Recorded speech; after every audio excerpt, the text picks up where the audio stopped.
Yeah. Okay. So hi, I'm Ajay Rajguria. As it said, I'm the founder of Wonderwall. I was an investment banker for a couple of years, and then I was a government expert for the longest time.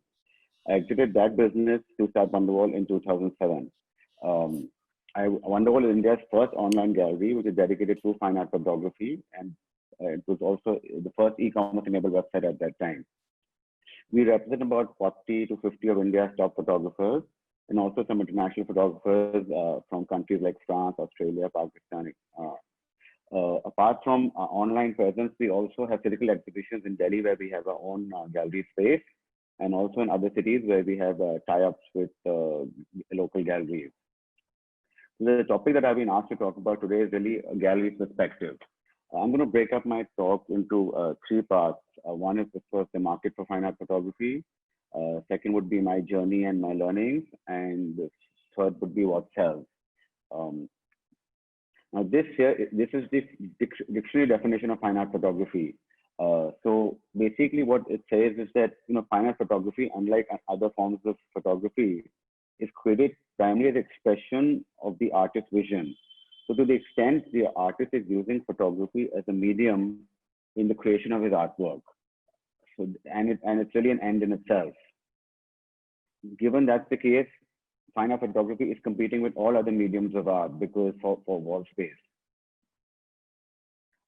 Let me talk a little about fine art photography and where we stand. Uh, in the international market, it is pretty much accepted as a mainstream art museum. Most museums such as Tate, MoMA, etc., have sections dedicated to fine art photography, and there are a number of museums and galleries which are dedicated specifically to photography. In India, initially people looked at it with a certain amount of skepticism because they felt that anybody can take a good photograph. With the advent of mobile phones and cameras becoming better, that also became larger. But I think this is changing in India now, and a lot of art collectors have started looking at photography as a serious form of art. It's also apparent from the fact that auction houses like Saffron Art and all feature photography quite regularly. Some artists like Raghu Raj and Nitya Singh have also established themselves internationally, which is further helping our cause. Also, some artists, some traditional painters have also started using photography as a medium. One name that comes to mind is Rameshwar Bhuta. Uh, Given that he's already an established artist, of course, his artworks, even his photographic artworks, fetch a premium over other people because he's a well-established artist. Let me tell you a little about my journey. As Udit said, I started out as a collector of photographs, but then I felt there was a niche in the photography art market because most art galleries were concentrating only on paintings at that time. That was the reason behind me starting Wonderwall in in April 2007. And as I said, was India's first e-commerce enabled web gallery dedicated to photography. Initially, I felt the web-based model was more appropriate because photography was at a very nascent stage, and website, of course, is the most economical way to do business, both for the gallery as well as for the artist. As a gallery, for me, there was no inventory carrying cost. I didn't need a physical space. Also, it's a 24/7 medium with no location or time constraints. A consumer can really decide at its own place and its own pace. The artist also did not have to invest in printing or framing of his or her work. So even he or she was also happier for that. One difference is also that photography really doesn't have a texture, unlike a painting. So what you see on your computer screen when you buy something, that's exactly what you're going to get. There's no texture to the photograph apart from maybe the paper that's printed on. So Wonderwall's vision was really to play an instrumental role in getting people to understand photography as an art medium and actually also develop people's interest in photography. At some point in around 2001, we felt that the time was right to have a physical presence also. So we opened our own gallery in Lado Sarai, which is Delhi's art district, and also tied up with galleries and started having exhibitions in places like Pune, Kolkata, Chennai, Bangalore, and Ahmedabad, and even in Dubai and Singapore. Also, we've been a part of the India Art Fair every year since inception, which has really helped us make a brand for ourselves and also expose uh, the entire mass to photography as an art. I said the purpose of doing that was for people who want a tactile experience before they buy any photography, and also because uh, sometimes seeing something on a screen or seeing something in its full size in with a frame and all does have an impact. Since it was a new art medium, I felt that people seeing it on a wall would probably have a better impact than just on a computer screen or on maybe on a mobile phone screen, because now I think people are using the mobile more than the computer. So anyway, this my journey along the way with the physical exhibitions and the art fairs I've taken part have actually taught me a lot of things. Meeting prospective buyers has really been a learning curve for us. Um, I mean, for example, initially there were people who would come to me with looking at it just as purely as an investment in terms of a return. And I actually told them, I said, listen, don't look at it as an investment, but look at it as an asset. Say like jewelry, for example, um, the value will go up over time. But when you buy an artwork that you love and you hang it on your wall, there's a certain joy, a certain sense of satisfaction you get by looking at that work every day. And that's not always quantifiable. So you can't value that, but that doesn't mean it doesn't have any value. It's the same way if you buy a piece of jewelry and you like wearing it, the price of gold might be going up, but you're also getting some value by wearing the jewelry every day. So for me, I told them art should be looked at like that and not as an investment purely. Uh, at the end, it has to be a soft sell because, if you push too hard, people obviously think you have a bias, you're biased and, you have vested interest. So they might get a little put off. So you really have to give them your sales pitch and then walk away and let them decide for themselves instead of, kind of standing on the head. Um, there have been times that I've actually had to refuse buyers because one collector came to me and said, listen, if I buy this for 50,000 rupees today, how much will it go one year from now, 2 years from now? Will you be able to sell it for me? And, any form of art, not just photography, isn't as liquid as something like a share in the stock market. So obviously there was no guarantee that I could actually sell it for him in a year at some amount of capital appreciation. So, and I didn't want him to be let down or, bad mouth us earlier. So I actually just told him that he was probably better off not buying that. Another experience I had was that, when people came to an exhibition, they thought art photography was only going to be about black and white photography and not color. And when they came to an exhibition, they were quite taken aback by the vibrancy of some of the color work. And even though they might have come looking to buy black and white work, they sometimes even left with the color work. Now, also, as you know, photography is generally sold in editions, which is different from painting. So that also had to be educated, informed the customer, and you had to educate him on that. Also, because it's sold in editions, there's no urgency to buy it. In a painting, if it's sold, it's sold. But in a photograph, the buyer feels that, if I don't buy this one, I can probably get the next edition. So there's no urgency to that extent. So that becomes a little difficult sometimes to actually close the sale. So this has been my learning through my journey, and of course, I've had to spend a long time educating customers, including even just explaining to them what archival paper is or how it's printed on an Epson printer and things like that. Anyway, so in my experience, there are really four kinds of buyers that I've come across. First would be an art collector who actually believes in photography as an art form and will look at the body of work of the artist before making a decision. He is probably willing to pay a premium for a better artist. Also, there are a lot of, you can get a known photographer for maybe 50,000 to a lakh rupees. So a lot of young and first-time collectors also like buying photography because they have lower budget, but they would want somebody who already has somewhat of a name, and they can't really get that in a painting, so they actually go towards photography. Both these kind of buyers are generally people who are, slightly on the younger side, maybe under 50. They've generally studied abroad or worked abroad or traveled frequently and are aware of the position that art photography has in the West, which is why they're more open to to buying that also. Another kind of buyer is somebody who just has disposable income and will buy a work on a whim or because he likes the work. He's not so concerned about how good the artist is, or what the body of work is, or what the investment value of that work is. Hotels and corporates also buy photography, but they're looking more at, price points. They are, of course, less invested in the work, as it's not for personal consumption and just to hang in office spaces. What really made you feel like bringing so many different artists together in one website? What really inspired you to do that? And how much time did it really take for you to do this?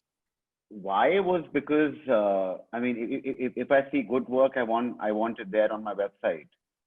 So I believe in every photographer whose works I have on my site. And if as I said, if somebody is good, why would I refuse him?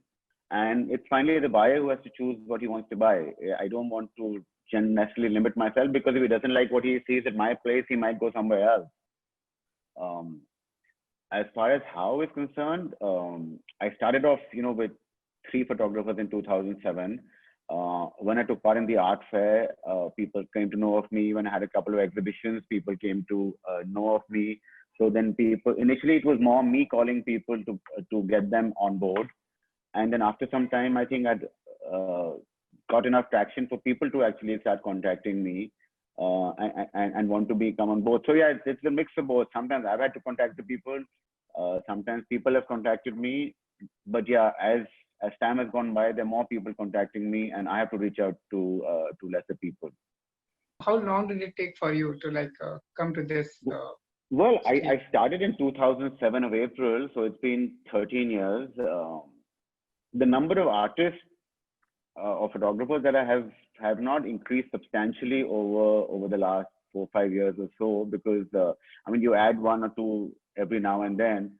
But I think at the end of I think by 2015-16, I stopped actively adding too many artists, because then I don't want to have so much work also that I would actually confuse a person coming in. So I think I'm good with where I am now. Of course, we'll be adding a photographer here and there, but I don't see us growing by leaps and bounds in terms of number of artists we have now. Ajay, I have a lot of really old photographers, photographs from Burma, not taken by me, but belonging to the family album. It would be a pity if they just lie unseen by photography enthusiasts. What do you advise I do? Well, there are 2 things. Are you trying to just show it, or are you trying to monetize it? Because those are 2 completely different things. If you want to show it, you could actually approach a gallery. You could even approach me. And if I felt that it was worth showing, of course, we could show it. But if you want to monetize it, then that becomes a different thing, because then there are copyright issues involved. We don't know who wants the photograph. So that becomes slightly more tough to handle. But yes, if you just want to show it, then, I think there are enough places where you will get people who will be willing to show it. So the photos that you sell, Ajay, are they exclusive to the buyer, or can you sell multiple copies of the same print? Okay, as I said, all photographs are generally sold in editions. Every artist has their own idea about how many editions they want to sell. Somebody want to do only 2, somebody want to do 3, some people do 9, some people do 15. So it really varies. But as a rule, photography is sold in editions. I've seen people do at the minimum 2 or 3, and I've seen at the maximum people do 11. When somebody wants to do 50 editions, then I don't always pursue that person, because I feel that there's certain sense of exclusivity has to be maintained. And especially in India, abroad, a lot of people are getting away with doing more editions than 10 or 11. But in India, it's easy to sell something when there's some amount of exclusivity. So it's always better it's easier for me to sell a photograph which has 3 editions or 5 editions, as opposed to something that has 7 or 11. So I just find I like to stay closer to a single-digit number and not to 10 or 11. Ajay, what is the biggest challenge that you faced in running this gallery? Well, the biggest challenge, of course, has been, to, as I said, to educate customers about photography, to get them over this thought of anybody can be at the right time and the right place and take a great photograph. It's one thing to convince them, and it's one thing for people to put their money where their mouth is and actually buy. So sometime from time I started selling to somebody or started talking to somebody to find, and they finally bought. Um, might have been even 2 or 3 years. And in some cases, I'm still working on it and they haven't bought yet, but I know that they will at some point. So you don't let go of them also. You invite them to exhibitions, you keep in touch with them. But yeah, you hope that they'll buy someday. Another funny experience is that for some reason, I feel that as far as paintings are concerned, it is normally the woman of the house who decides. But when it's a photograph, it's normally the man of the house who decides, or is not allowed to buy it by his wife. Because there were enough cases when a husband has come in and loved the work, but his wife has come and said, "No, we're buying a painting," and drags them out of my booth. So that's an interesting observation I've had. So I don't know, maybe men feel closer to reality.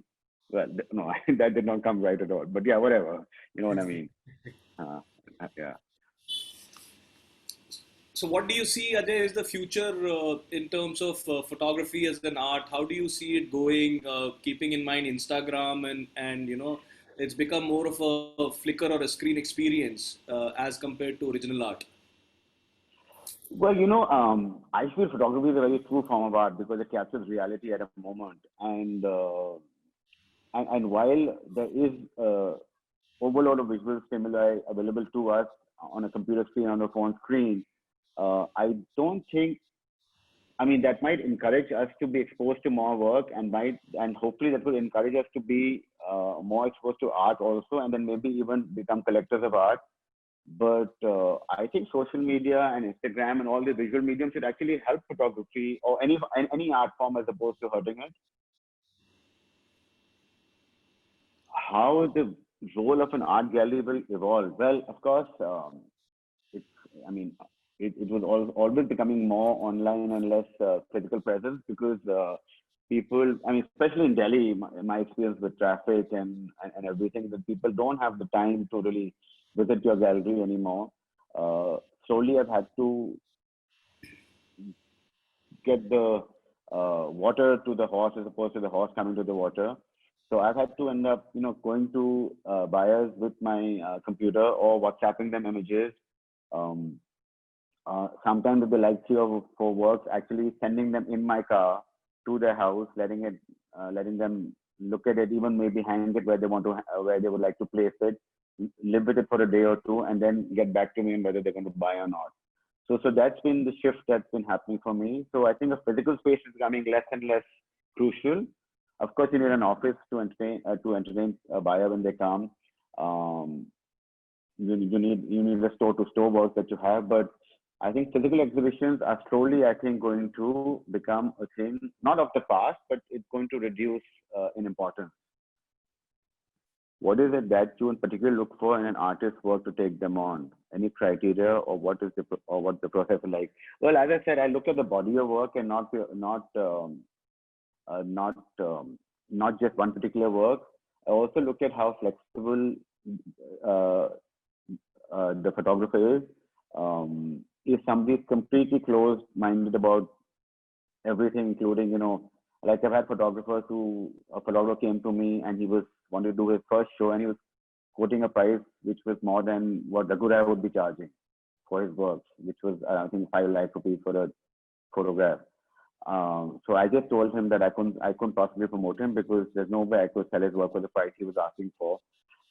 So yes, so basically flexibility, open-mindedness, and of course the body of work, and also how he is as a person. Because if I have to deal with somebody on a daily basis, then I don't want to be having to chase somebody all the time. But yes, it's really a body of work which speaks for itself at the end of the day.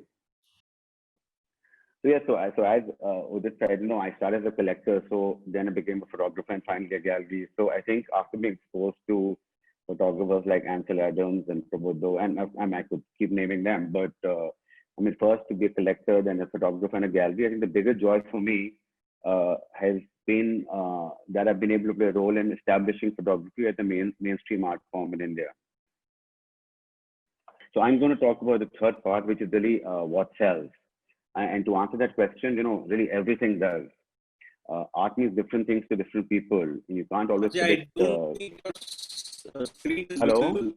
Can you see Ajay's Hello? screen? Can People people see see my Ajay's screen? Yes, your screen is visible. screen? Screen is visible?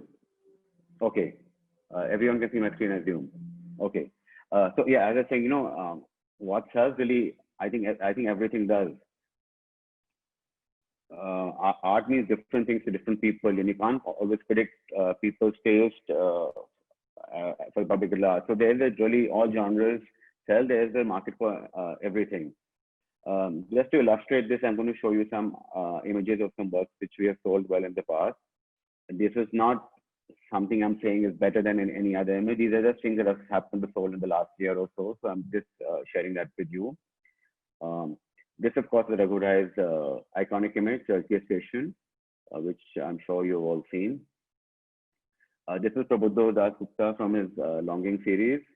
This was shot in Goa. This is a Pakistani artist living in Sydney now, Amber Hamad. She does a lot of self-portraiture work, and she always does this thing of Western society versus Pakistan society, where she puts herself in a Western context, but also with Pakistani attire, so to speak. This is Dinesh Khanna, who I'm sure you all heard of. This is Paul Brown, the Dutch-based photographer who does a lot of architecture photography. We had a solo show with work a couple of years back. This is Prasna Modi. This is interesting because it's a 3D work. She printed the work on paper, and then she printed the same thing on glass. So when she actually framed it with the glass about 2 inches away from the photograph, it actually looked like it was a 3D painting or a photograph. This is one of my works, which is shot in a hotel in Udaipur. This is Sadia Kocher's work from Kashmir. This is Mala Mukherjee, a Calcutta-based photographer.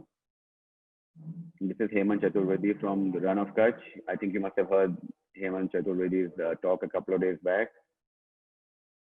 This is Karan Khanna from Kashmir again. This is Udit Kusheshwar's work. This is the Wancho Warrior tribe, and it was printed using manual technique on the wood from that area itself. So as you can see, these works are pretty diverse. So there's not any particular thing that sells. Hence, when you're taking photographs, you have to be really true to your style and calling, and not try to produce work which you believe sells, but just what you're good at. Of course, you'll grow and evolve, but if you're true to yourself, there's the best chance of you coming up with great work. And when you start over as photographers, initially your prices will be low, so you're going to have a lot of friends and family who might buy from you because they impulsive purchases, but at low prices, people might buy without thinking, but it only really goes that far. Also, there's a limit to how much wall space people have. So as you move up the price curve, you will probably lose these buyers. So then you come to the informed buyers and collectors, which is the one who will be repeat customers for you. These people don't just buy the art, but they also look at the person behind the work. So they look at that particular work, they will look at your body of work, and they'll also look at you as an artist and what you've done in the past and what exhibitions you've had. So you really have to develop yourself into a brand. It is relatively easy to come out with one good piece of work, but you have to sustain that and come up with good bodies of work to actually make it as a photographer. Also, as far as part-timers is concerned, they're serious amateurs or hobbyists, because I know there are a lot of them there. To be successful and doing it part-time, you have to be really, really good, or I don't know, very, very lucky, or I don't know, maybe a very rich family or friends who will keep buying from you. Because otherwise, to make it takes commitment, it takes a lot of time and effort, and you need persistence, passion, and dedication, and years of practice. So I'm not trying to really discourage anybody, just to let you know, there are no shortcuts, and you have to be committed. You have to give it the time, the effort, and you have to have the passion. Because at the end of the day, I just think that, just being good is really not good enough. Your work has to grow. And as you produce good work, you have to keep raising the bar for yourself. And of course, people have certain expectations, which you have to actually try to exceed with every showing. I think You want people to come to your next exhibition and say, wow, your work has really grown. That for me is the ultimate satisfaction. Of course, sales is the best barometer of how good you are. But even for people to come and say, listen, I like this artist's work. I saw his work 2 years back or 3 years back, but now his work has grown and he's become much better at what he does is actually also a great feeling. So, just work hard. You make the difference and not the camera. So don't dwell too much on the equipment and the technique you're using. It does because you have a bigger or more expensive camera. It doesn't really make your work better than anybody else's. It's you who make the difference and not the camera. It's the final product, which is you, and it's your vision. So if you ask me what sells, it really is you that sells. You as a brand, you as the work you produce, and nothing else. How do you see photography growing with experiments happening in the field or the domain and the medium, Ajay? Well, that's not a little difficult one for me because, today I represent a lot of photographers and including my own work also. A lot of our work was actually just photography. But now a lot of the new generation is coming up with a lot of experimental stuff, which which is interesting. And as I said, since there's a market for everything, even that will do well. So I don't know whether going forward, some of us will have to reinvent ourselves and actually become a little more experimental. I mean, look at your work, which you did with the Wancho Warriors and printing it on board. That was an experiment, right? Which did well for both you and me. So, but yes, I think maybe some of us will stick to what we're doing well and be able to still showcase our work and sell it. Maybe some of us will become a little more experimental and actually change our style completely. Okay, so there was a question about the different themes in fine art photography. Well, there are a lot of genres that you can talk about. I mean, landscape, people, abstract, still life. If you look at it by subject, then you can even do color versus black and white. You can do conceptual. Even photojournalism today, there's a very thin line between photojournalism and fine art photography. What used to be called pure vanilla photojournalism is now seen as fine art photography also. So really all kind of genres are popular. Some people prefer portrait, some people prefer landscape / abstract / streetscapes and things like that. Wildlife is not something which I've actually managed to ever sell so much because wildlife is more of a personal experience, and plus wildlife you can see so much on in the Discovery magazine or in some magazines that people might not always want to put a photograph of a lion or tiger in the house unless they've taken the photograph. Landscape stuff also sometimes doesn't sell as much because today with a phone camera almost everybody has a good photograph of a sunset on their phone. But still life, abstract, nice black and white work, people being street photography being at the right, I mean, these kind of things sell. Conceptual photography also sells, of course. So Ajay, what are you planning during with the COVID period in mind, and once things relax a bit? Well, I'm of course going to increase my presence online. In fact, about 15 galleries are coming together to start a common platform for art, which we will be launching on the 2nd of September. So there are going to be 15 or 20 galleries pan India, and Wonderwall is going to be part of them. I can't disclose more information now, but it's going to be, again, 15 good galleries of India, or top galleries of India, getting together to form one gallery platform. And hopefully that will get us some traction because there'll be 15 people promoting it. So there's synergies involved there. You'll have 15 people promoting the website, so to speak. And yes, I think, as I said, the future has to be reducing physical space, and spending that money online, whether you do it through Instagram or through online exhibitions. That's going to be learning for us. This is going to happen anyway, but I think COVID has just accelerated that, like it has done for everything else. Okay, I have a question which is, who is your favorite photographer and work?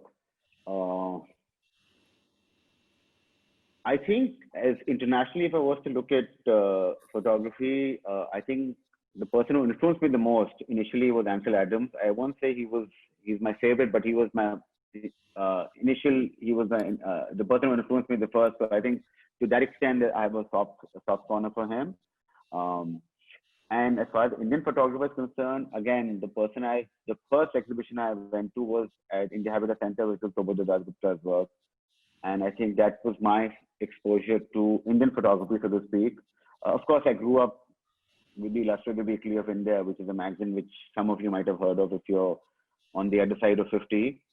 But so that had a lot of good photographs, and at a subconscious level, I used to enjoy looking at the photographs all the time, but I never looked at it as a collectible or as as something which I would at at some point in my life become a collector or a photographer or even a seller or an exhibitor of that. The young crop of Indian photographers. I do see a lot of young people's work, but and of course there's always some good work, but somehow I think that, and it's not maybe fair, but I think a young photographer has to be better than what he had to be 10 years ago, because there's so much more competition, like there is in everything. So today, a known photographer come up with a good work, but if an unknown photographer came up with the same work, maybe he wouldn't get that kind of interest, because he has to still develop his body of work and not just one good work. And also, what happens is, because a lot of people have phone cameras now, they just think that they all become photographers. I have some people come show me photograph of their pet dog and ask me if they could show it in an exhibition. And I really didn't know whether to laugh or actually get violent. So I just decided it'd be safer to laugh. But yes, so I've had people send me photographs of close-ups of flowers or of their pet and say, listen, why is this not good enough to take a photograph? And then a few years back, somebody came back and showed me a photograph of something he'd taken on his BlackBerry phone at that time and said, I want to show this work. I said, how did you take the work? And he said, I took it on my BlackBerry. And that is the time that, the BlackBerry probably had like a 1.2 megapixel camera or something like that. And he kept arguing with me about why he couldn't show that photograph in an exhibition. And I like, one, because it was a crappy photograph. And secondly, it was shot on a BlackBerry, which means it's not printable anyway. But yes, so you meet all kinds of people. Of course, there are some photographers who are coming up with some great work. There's also a lot of experimental work that they're doing. But as I said, because people have phone cameras, if earlier if I saw works of 10 photographers, I probably liked the work of one or two. Now I have to see the work of maybe 50 photographers before I actually like one or two. So again, not meant to discourage you, but yes, you have to have some sense of self-appraisal and also some sense of curating your own work. You can't send me 100 images and say, please look at my work. If you can't curate it and get down to 10 images which you think speak about your work, then you don't expect me to be able to do that also. There's something called as limited edition, something called as open editions, people printing as many as they want. Would you want to elucidate something on that for our audiences and your thoughts on it? Well, I'm actually, see, limited edition obviously means a certain level of exclusivity with that photograph, right? So to that extent, it's priced a little higher than maybe an open edition. I think photography or art should be democratic, which means that I'm all for open editions.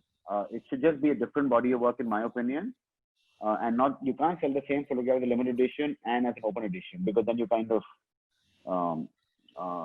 that's my personal opinion. A lot of people do that, and it's completely different size, which is also, I guess, okay. But I would rather have an artist or a photographer produce one body of work which is for limited edition, and then produce another body of work which is maybe 1/5 the price or whatever as an open edition, or like an edition of 100, whatever he wants.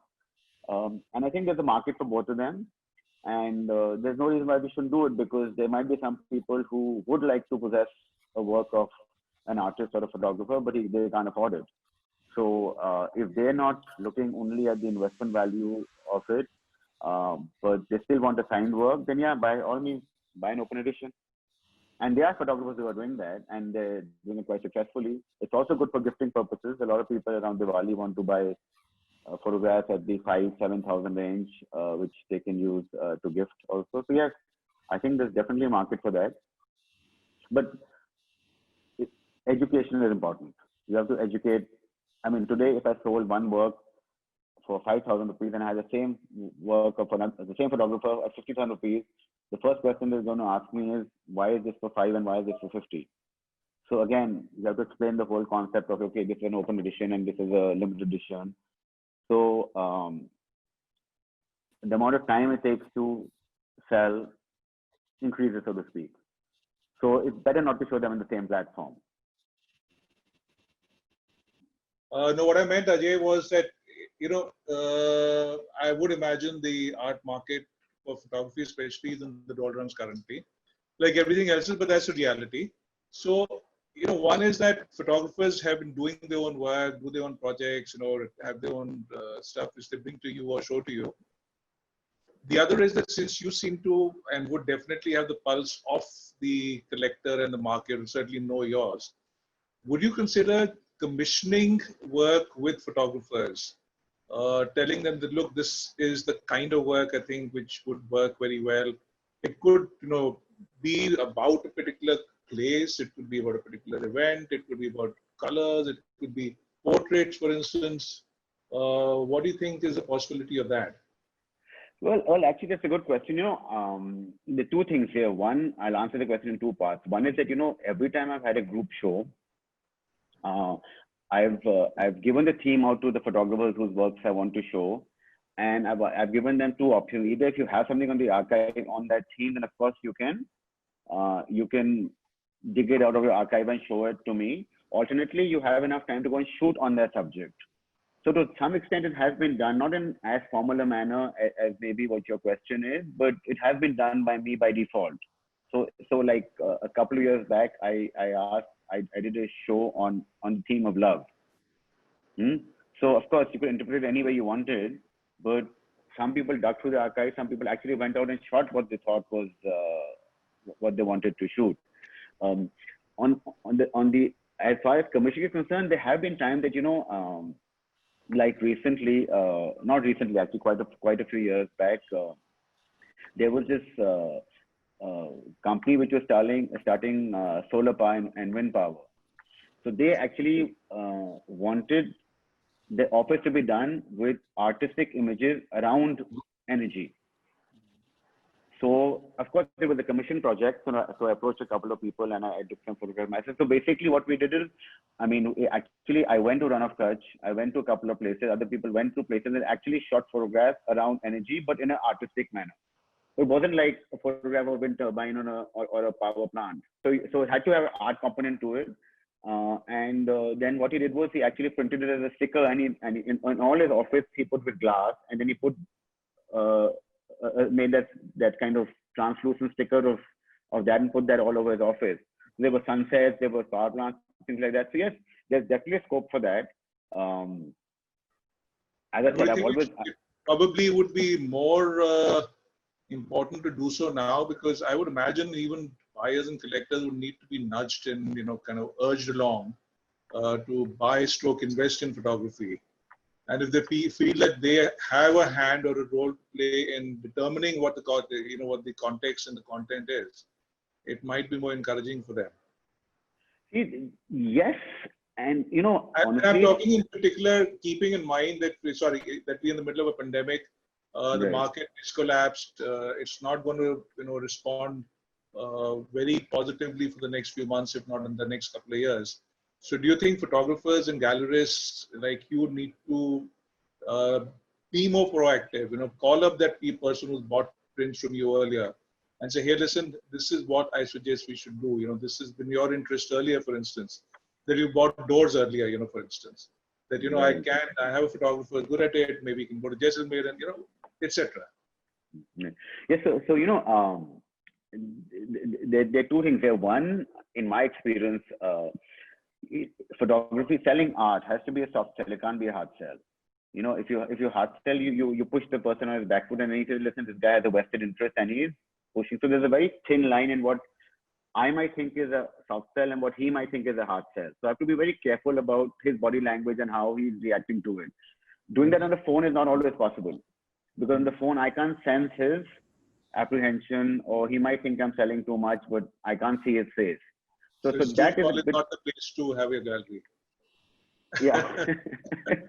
but you know,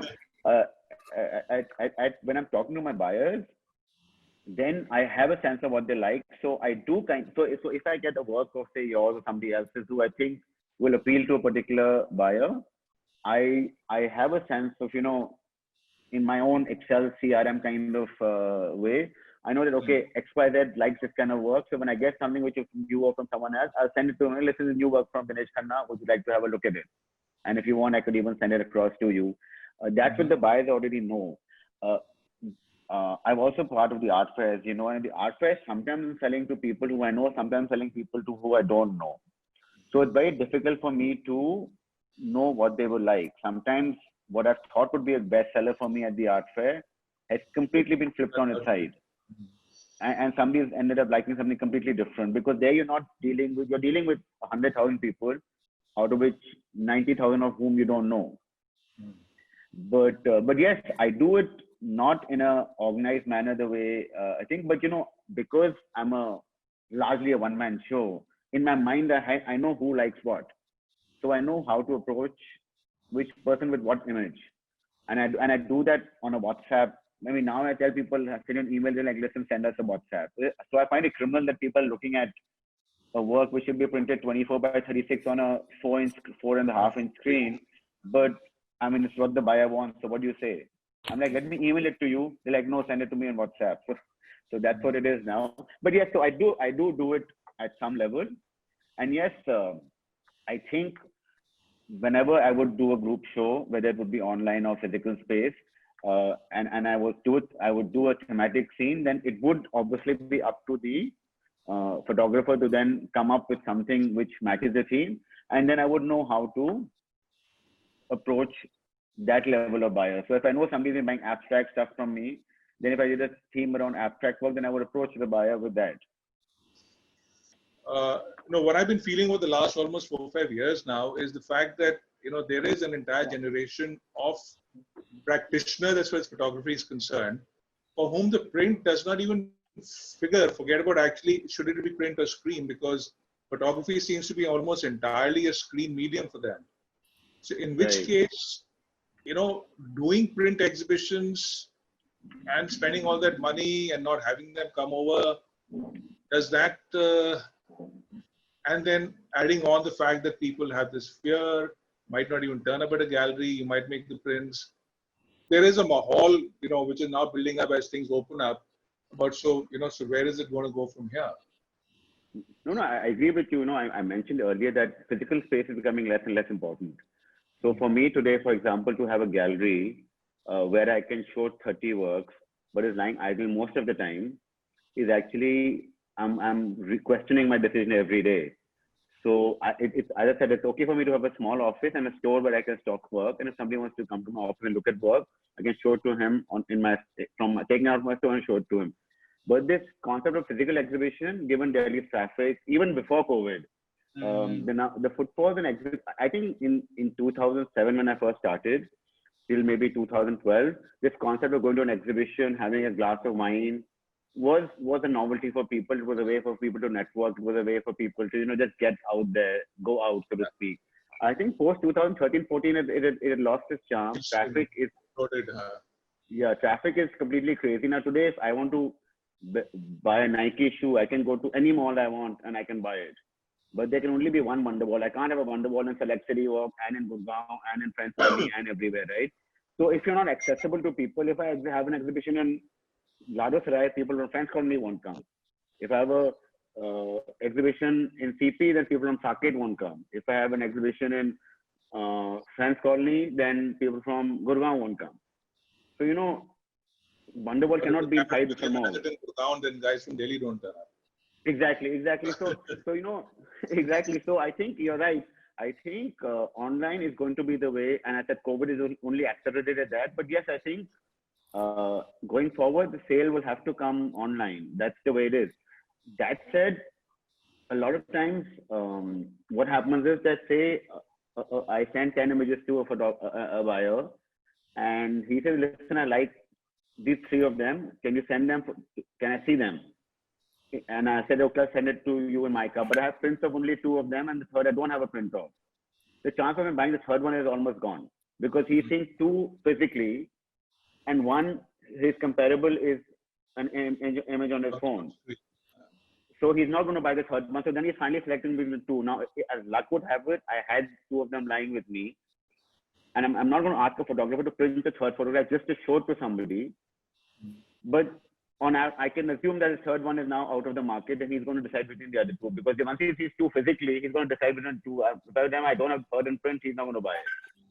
So having a print sometimes can help you sell also. But yes, I mean, there's no correct answer, but yes, if you look at it, economic feasibility, I think the dates to print and framework is completely gone in the bigger scheme of things. And if we were to step back a bit, if I may just ask one more question, what would you suggest are the likely subjects, stroke topics, stroke, things which a photographer could be looking at, which would make for sellable prints as photography, Well, Dinesh, you produce enough good work for I think you should be able to answer the question better than I do. But no, you see, are more aware, you had the pulse more. I get swayed by whatever I'm interested in right now, so it's just. See, the thing is, there are really 2-3 kind of buyers that I deal with. Some people are pretty much into black and white work. They're very clear that they want black and white work. And a lot of them they'll want work which is somewhat photojournalistic in nature.